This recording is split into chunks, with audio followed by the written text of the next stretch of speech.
हाय, मैं हूँ हेली। मेरा जन्म न्यूजीलैंड के एक छोटे से आइलैंड में हुआ, ऐसी जगह जहाँ सब एक दूसरे को जानते हैं। मेरी फैमिली थोड़ी खास थी क्योंकि हम लाइट हाउस का ध्यान रखते थे। बचपन में मुझे ये नाटक करने में बहुत मजा आता था कि मैं इस टावर की रपुंजल हूँ, पर मुझे क्या पता था कि मैं उसकी तरह कैद महसूस करने लगूंगी। आगे बढ़ने से पहले प्लीज लाइक और सब्सक्राइब करें। मेरे जन्म के कुछ समय बाद ही मॉम और डैड का तलाक हो गया और मॉम चली गई अपने सपने पूरे करने। वो एक बड़ी एक्ट्रेस बन गई। वो हमेशा बिजी रहती, कभी मुझसे मिलने आती ही नहीं, पर हाँ बड़े बड़े गिफ्ट जरूर भेजती थी। पर डैड ने मुझे अकेले ही पाला पोसा। पर हे भगवान, वो जरा भी फन नहीं थे।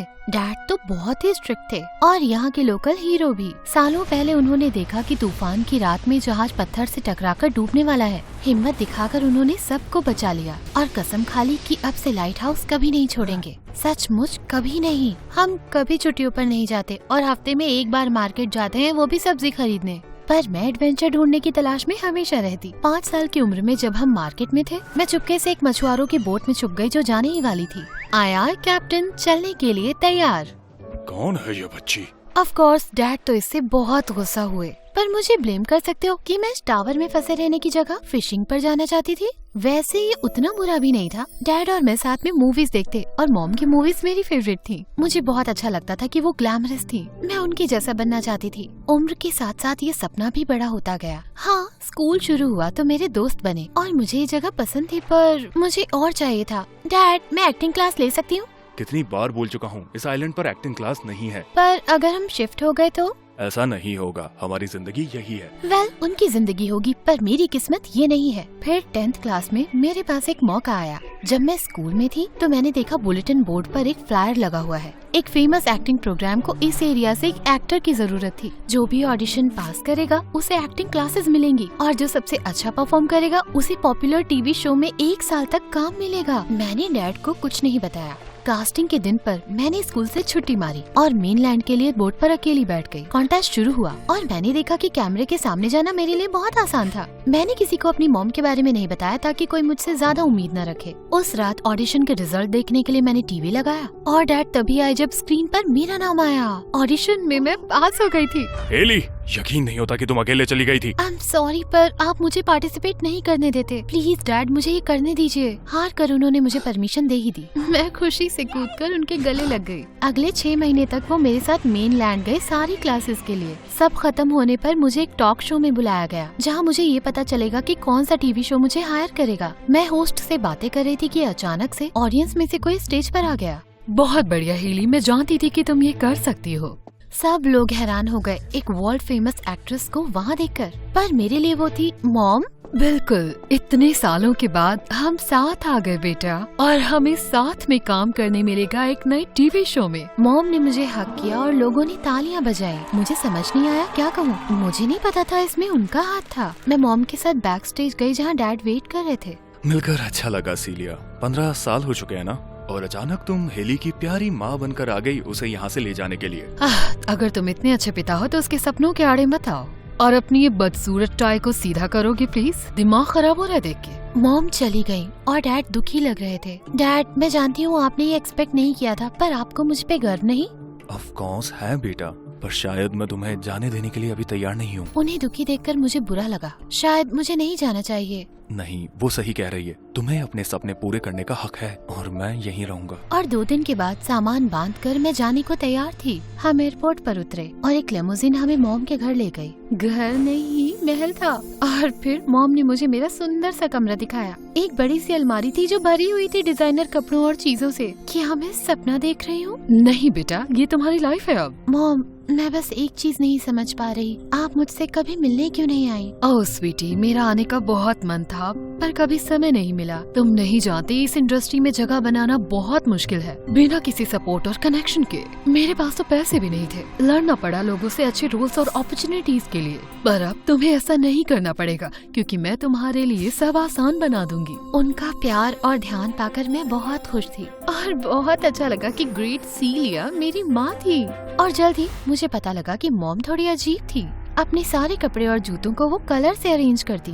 अपने दिन का एक एक पल वो शेड्यूल करती और अपने स्टाफ को अजीब से काम देती, जैसे छत साफ करना। वो चाहती थी कि पब्लिक में माँ बेटी निकले तो एक जैसे कपड़े पहनकर। डिजाइनर्स को वो डांटती अगर कपड़े एक जैसे ना हो। सेट पर पहले ही दिन मैं अकेली गई। मुझे बहुत घबराहट हो रही थी। मेरा पहला सीन था जेक के साथ। वो इतना हैंडसम था, उसको देखते ही तो मैं अपनी लाइन भूल जाती। कट, 10 मिनट का ब्रेक लो सब, खासकर हेली। मुझे बहुत शर्म आई। तुम्हें एक्टिंग आती भी है? Excuse me?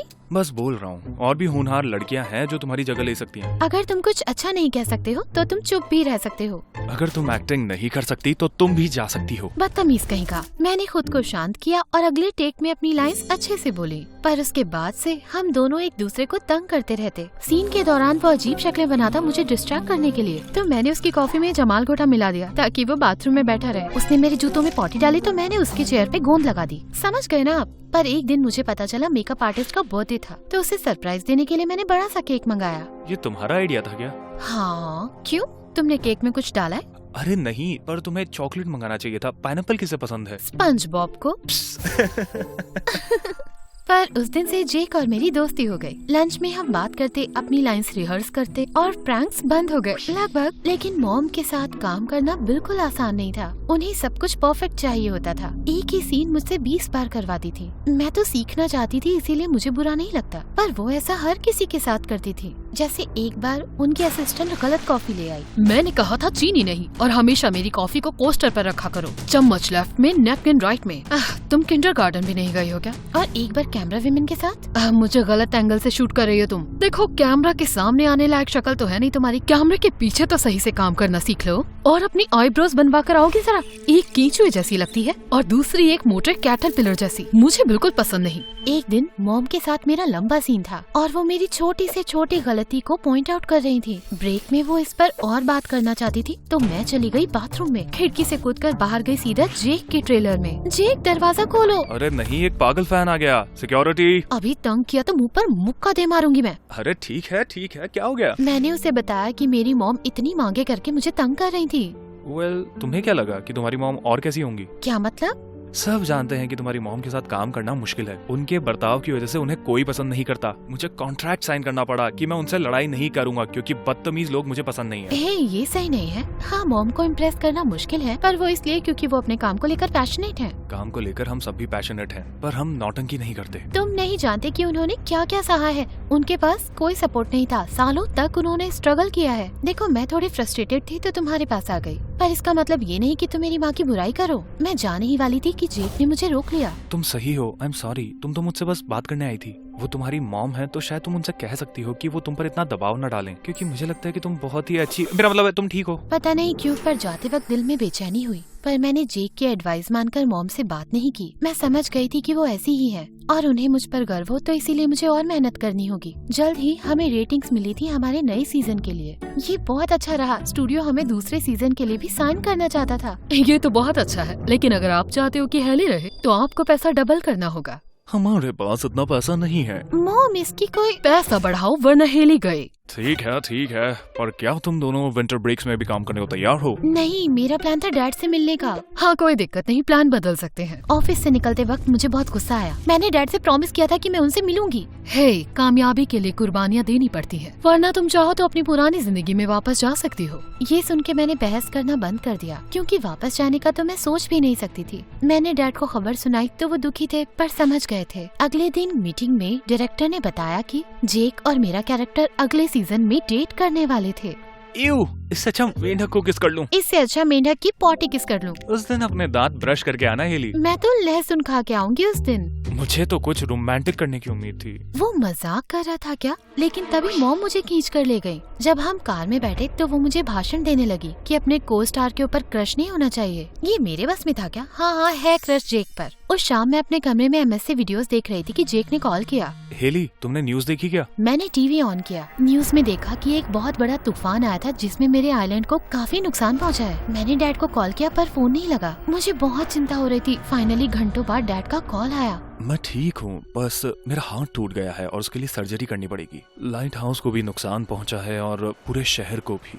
डैड, कुछ और ठीक करने से पहले आप खुद ठीक होने पर ध्यान दो, ओके? इलाज का खर्चा मैं उठा लूंगी। उन्होंने मना करना चाहा पर मैं नहीं मान रही थी। शो के पहले सीजन से मुझे काफी पैसा मिला था। अगले दिन मैं बैंक में पैसा लेने गई तो पता लगा मेरा अकाउंट खाली हो गया था। तुम्हारा और तुम्हारी मॉम का जॉइंट अकाउंट है और हाल ही में उन्होंने सारा पैसा अपने अकाउंट में ले लिया है। ये क्या बकवास है? जब मैंने उनसे इसके बारे में पूछा उन्हें फर्क ही नहीं पड़ा। तुम्हें जिस चीज की जरूरत होती है मैं तुम्हें दिलाती हूँ, तुम्हें और क्या चाहिए? मेरा पैसा मैंने उसे कमाया है, डैड को इलाज की जरूरत है और हाँ, मुझे उसकी परवाह नहीं। अब तुम यहाँ रहती हो, यहाँ का लाइफस्टाइल सस्ता नहीं। मुझे परवाह है और अगर पैसे की कमी है तो हम छोटे घर में शिफ्ट हो जाते हैं। नहीं, हमारी इमेज खराब हो जाएगी। आपका मतलब आपकी इमेज? मैं क्या चाहती हूँ इससे आपको फर्क पड़ता है? तुम एक एक्ट्रेस बनना चाहती थी ना, तो मैंने तुम्हें बनाया है। आप कहना चाहती हैं कि मेरे अंदर टैलेंट नहीं है? मुझे वो टीवी शो का रोल आपके बिना मिला था मॉम। हर चीज का श्रेय चुराना काफी नहीं था जो आपने मेरा पैसा भी चुरा लिया। मैं यहाँ अब 1 मिनट भी नहीं रुकूंगी। हाँ रुकोगी, वरना तुम्हारा करियर खत्म। वो जहाँ जाना चाहती है जाएगी। मैं मुड़ी तो देखा डैड खड़े थे। डैड, आप यहाँ क्या कर रहे हो? सोचा एक सरप्राइज विजिट दे दूं। मुझे शक तो तभी हुआ था जब सीलिया अचानक से हमारी लाइफ में फिर आ गई, पर ये नहीं सोचा था कि अपनी ही बेटी से चुराओगी। शायद कुछ चीजें कभी बदलती नहीं है। क्या मतलब? सालों पहले जब मैंने नाव में फंसे लोगों को डूबने से बचाया था तो उसके मालिक ने मुझे शुक्रिया अदा करने के लिए ढेर सारा पैसा दिया। उसके तुरंत बाद ही तुम्हारी माँ ने मुझे डेट के लिए पूछा था। वो आइलैंड की सबसे पॉपुलर लड़की थी। फाइनली उसने मुझे नोटिस किया। मुझे लगा मैं लकी हूँ, लेकिन फिर वो मेरा पैसा लेकर भाग गई अपना करियर बनाने के लिए। कामयाब होने पर उसने मुड़ के भी नहीं देखा। आपने ये सब मुझे पहले क्यों नहीं बताया? क्योंकि मुझे उम्मीद थी कि वो बदल कर वापस आएगी अपने परिवार के पास। तुम्हें सच में लगा कि मैं उस सड़े गले गाँव में वापस आऊंगी? तुम वाकई बेवकूफ हो। शायद मैं भी डैड के जैसी हूँ, क्योंकि मैं भी पहली बार में नहीं समझ पाई कि आप कितनी मतलबी हो मॉम। डैड और मैं चले गए। अगले दिन हम फेरी पकड़कर वापस आइलैंड पर आ गए। लाइट हाउस को टूटा हुआ देखकर मेरी आंखों में आंसू आ गए। मैं अंधी हो चुकी थी। मैं मॉम को लेकर इतनी ऑब्सेस्ड हो गई कि उनका असली चेहरा देख ही नहीं पाई। पर वो एक चीज के बारे में सही थी हेली, मैंने तुम्हें बांध कर रखा। मुझे माफ कर दो। मैं तो सिर्फ तुम्हें सुरक्षित रखना चाहता था, पर उसकी जगह मैंने तुम्हें कैद कर दिया। लेकिन अब से मैं हमेशा तुम्हारा साथ दूंगा, भले ही हमें यहाँ से जाना क्यों न पड़े। तुम्हारे जाने के बाद में मुझे समझ में आया कि मेरा काम तुमसे ज्यादा इम्पोर्टेंट नहीं है। अगले दिन डैड ने कुछ कॉल्स करके एक वकील के साथ मीटिंग फिक्स की। हमें मेरा पैसा वापस मिल गया। उन्होंने सर्जरी कराई और लाइट हाउस को ठीक भी करवा दिया। मैंने अपनी पॉपुलैरिटी का इस्तेमाल करके गांव के लिए पैसे भी जोड़ लिए। पहली बार मुझे एहसास हुआ कि ये आइलैंड और यहाँ के लोग मेरे लिए कितने मायने रखते हैं। हाँ, मैं अभी एक्टिंग करना चाहती थी, पर अब मैं ऐसा यहाँ से भागने के लिए नहीं करना चाहती थी। सेकंड सीजन के बारे में क्या करूँ अभी सोच रही थी मैं। मॉम के साथ तो मैं बिल्कुल भी काम नहीं करने वाली थी। अब लाइट हाउस की बालकनी में मैं डूबते सूरज का नजारा देख रही थी कि किसी ने मेरा नाम पुकारा। कितनी सीढ़ियाँ है यहाँ पर। तुम्हारी तो सांस ही फूल गई है। तुम यहाँ क्या कर रहे हो? मैंने शो के प्रोड्यूसर्स से बात करी और तुम्हारी मॉम के बारे में बहुत कुछ पता चला कि कुछ सालों से मॉम का करियर ठीक नहीं चल रहा था और उन्होंने मेरा इस्तेमाल किया था उस शो में एक रोल पाने के लिए। प्रोड्यूसर्स ने कहा कि वो उन्हें लेना नहीं चाहते थे, पर मजबूर हो गए जब उन्होंने पब्लिक अनाउंसमेंट कर दिया। और वैसे तुम्हारे जाने के बाद उन्हें तुरंत फायर कर दिया। वो तुम्हें वापस चाहते हैं हेली, और इस बार तुम अपनी शर्तों पर काम करना। प्लीज वापस आ जाओ, वरना कोई और फीमेल लीड ले लेंगे। और तुम नहीं चाहते कि ऐसा हो? और क्या, अगर उन्होंने किसी ऐसे को ले लिया जिसे मैं तुमसे भी कम किस करना चाहूँ तो? ये तो बहुत बुरा होगा। तो शायद मुझे तुम्हें बचाना ही पड़ेगा। तुम मेरी हीरो हो।